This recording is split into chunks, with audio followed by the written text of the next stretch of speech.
Hello everyone, this is Dan, your resident Digimon fan. Welcome back to the channel. I wanted to take a brief moment today to take a look at something which I thought was quite interesting, concerning, strange, I'm not sure how to describe it, with the Digimon Story Time Stranger release. So I've had my hands on the game for a couple of days and I really love it so far. I've been playing it mostly on my PC but also a little bit on my Steam Deck. A really fun game. I've not made it very far. I'm only about 12 hours in, but I'm having a good time with it. One thing that I wanted to talk about is around the day one DLC that was released alongside the game. So as you undoubtedly know, there are multiple editions of Digimon Story Time Stranger that you can purchase on your various consoles and on PC. There's the standard edition, which just comes with the game. There's the deluxe edition, which comes with the game and season pass. And then there's the ultimate edition, which comes with all of that, plus a bunch of extra costume packs and things like that. Now, you'd think that something called the Season Pass would mean that all DLC would be covered by that, but as is becoming more and more common these days with video games, Season Passes are limited in what they actually provide. The Season Pass for Time Stranger specifically says that it's going to include 3 new episodes and 3 new sets of Digimon, so I guess that's okay. But what I was not expecting was for Bandai to release new DLC the day that the game releases that is not covered by any of those previous editions of the game. So you could have spent £105 or whatever the equivalent is on the Ultimate Edition and still you would have to buy this DLC separately, which is pretty wild. But what actually is this DLC, and is it a quote-unquote scam, as I've seen people calling it online?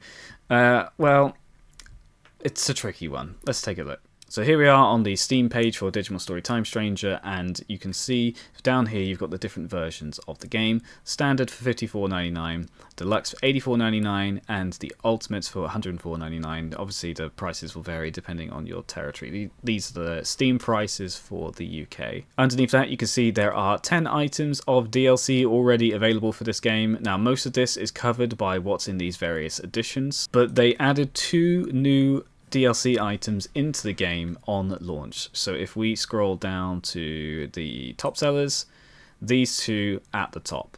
So we'll start off by talking about the Digimon Anime Song Pack. I haven't purchased this one. You can see that the reviews on Steam are mostly negative. Now let's see what this pack actually includes. First of all, it is $15.99, so it is no cheap DLC. It is quite expensive, £16, and this includes 16 songs from the various animes. So you've got Butterfly from Digimon Adventure, you've got With the Will from Digimon Frontier, Faction from Ghost Game. They've got a lot of great tracks in here, and essentially this just goes into the music player in the game, similar to the Cyber Sleuth set, where you can go into the settings and change what music is currently playing. So by default it's set to default, which is the music in the area that you're in, but you can change it to play basically whatever you want. And so these songs go into that list, and so you could be blasting Butterfly whilst you're in a battle, for example. It's a cool idea, but I'm not sure why we would have to pay extra for it. If we've already shelled out £100+ for the Ultimate Edition of the game, paying an extra £16 on day one for some anime songs is fairly egregious. I mean, you can make the argument that a lot of these are actual, songs by artists and not just like soundtrack tracks, which is why if you're going to pay for an actual song, maybe £1 per song is relatively reasonable. And I think that does hold some weight. There is some merit to that argument, but I still think that it's quite a lot of money for what it is. I would pay less than that for a soundtrack. For example, I purchased the soundtrack for Clair Obscur Expedition 33 on SoundCloud or Bandcamp. I think it was Bandcamp I paid for it. And that was like £12 for a soundtrack with over 100 tracks in it. And I own those tracks and I can play them anywhere I want. Whereas this is £16 for 16 songs, which I can only play within the game. So, I don't know. Your mileage may vary. I don't think I'm going to be purchasing this one. So the second Day 1 DLC they released is a bit more interesting, and I have actually purchased this one for science, and we're going to go through and have a look at it in a minute. It's the Outer Dungeons, Halls of XP, Gold, and Materials. So in Time Stranger, you can go to the In-Between Theatre and access Outer Dungeons, which are sort of like the in-between spaces. It's similar to Cyber Sleuth, where Kowloon and those kind of digital spaces were like outer dungeons in that respect.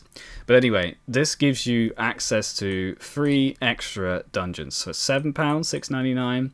You get the Hall of Experience Points, or just EXP, I guess, the Hall of Gold, and the Hall of Materials. Each of these promising to give additional experience items, in-game currency, and materials for farm items, respectively, in these dungeons. So, bit weird that this is an extra purchase on top of the game. You know, it's not included in the Ultimate Edition. But let's go into the game and see what these actually provide. Okay, we're in the In-Between Theatre now. So if you speak to Mirai and say, I want to go to the Outer Dungeons, these are the ones that are listed out to you. Even if you don't own these 3, they're still listed to you, which is kind of annoying because it's like a FOMO.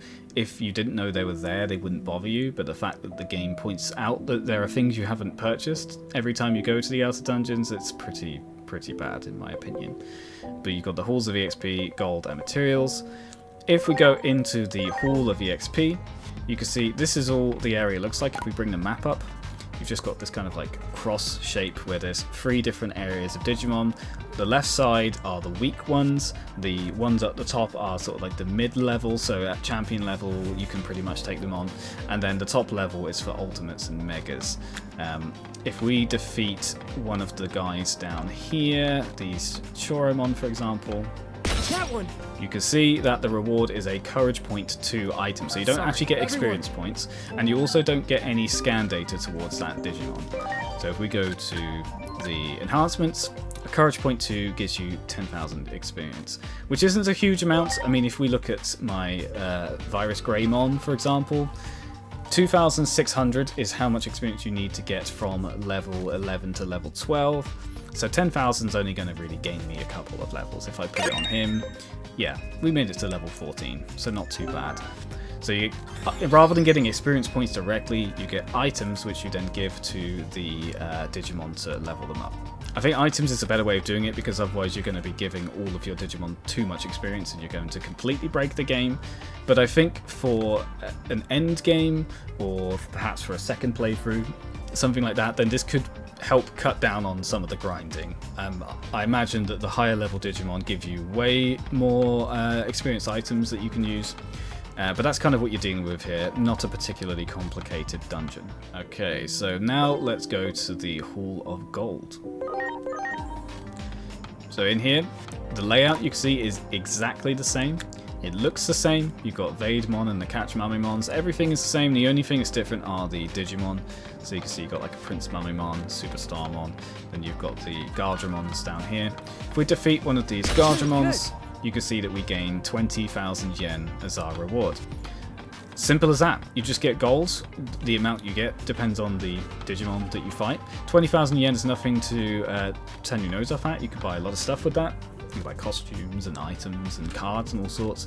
So it's just a very easy way to get gold, I suppose. But the dungeon layout is exactly the same as the other ones.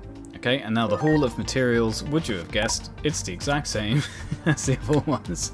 Same layout, just different Digimon. You can see there's a Frigimon, a Raramon. Down here you've got Hagurumon as well as Gotsumon. So there are different Digimon here because there are different kinds of materials that you can get from them. So if we defeat this Hagurumon, it nets me 1 iron texture. And if we defeat the Gotsumon, we net ourselves a rock model fragment.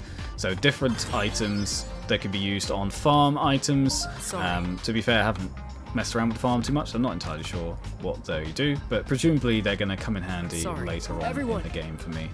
So yeah, you'll get different items depending on what you defeat, and it's just an easy way to get those items. So that's what you get with the outer dungeons, Halls of EXP, Gold, and Materials. Pretty disappointing that they are just the same dungeon replicated 3 times, and that whether you can call them a dungeon is a little bit of a bit of a stretch. They're definitely not mandatory reading. It's not something that needs to be in the game. It's just something that's there to like save your time. Whether that makes it worth the additional purchase, I guess that kind of depends. If you're the kind of person who doesn't really enjoy grinding that much, then it might be worth it just to cut down on some of that.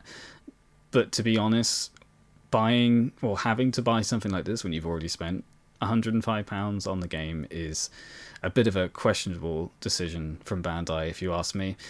It's certainly going to put a sour taste in the mouth of those who have supported the Digimon games, but at least now you'll know whether this is for you or not.